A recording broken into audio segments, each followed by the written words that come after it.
Now that we have built our formalism for quantum mechanics using many path formulation, we should find some applications to it.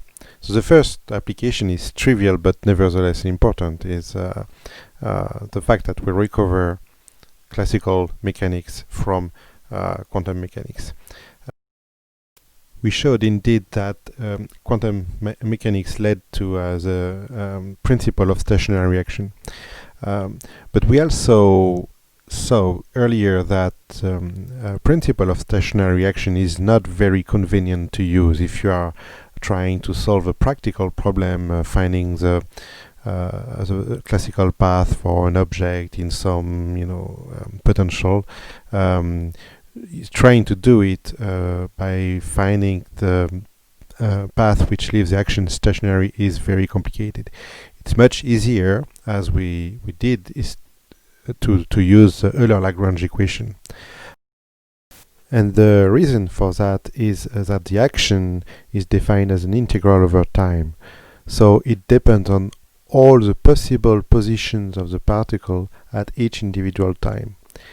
If you look at the expression for the Euler-Lagrange equation, however, you see that you have derivatives, but they are all expressed as at a given time, at only one time, and that makes solving this sort of equation and the mathematical tools much simpler.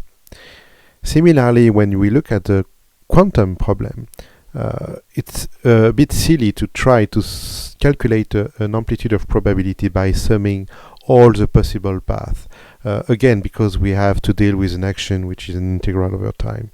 So in applications of quantum mechanics, what is used is an equation, an equivalent equation, which is expressed, which uses only quantities which are defined at a given time. And this equation, which is very well known, is a Schrödinger wave equation, which we will derive from many path formulation of quantum mechanics a bit later in this course.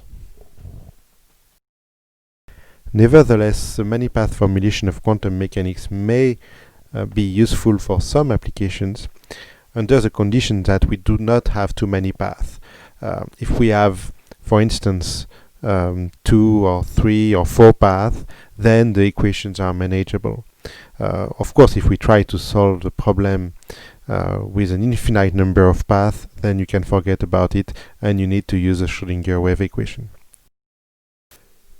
For example, let's go back to the two-slit experiment where we send an electron which can go through the left and right hole simultaneously. For each of these holes, there are many paths we could consider. For instance, the electron could start its traveling very fast and then slow down. It could also go to the left, to the right before going through the hole, etc., etc. But we know that the path which contributes the most are those which have the smallest action, and so that those which are closest to the classical path. So we are going to use what we call a semi-classical approximation. It's an approximation where we only keep classical path, and we track the evolution of the phasor along this path. So we still have a quantum treatment, but instead of taking all possible paths, we only take paths which are classical. So in this case, that will be an electron traveling at a constant velocity, but either through the left hole or through the right hole.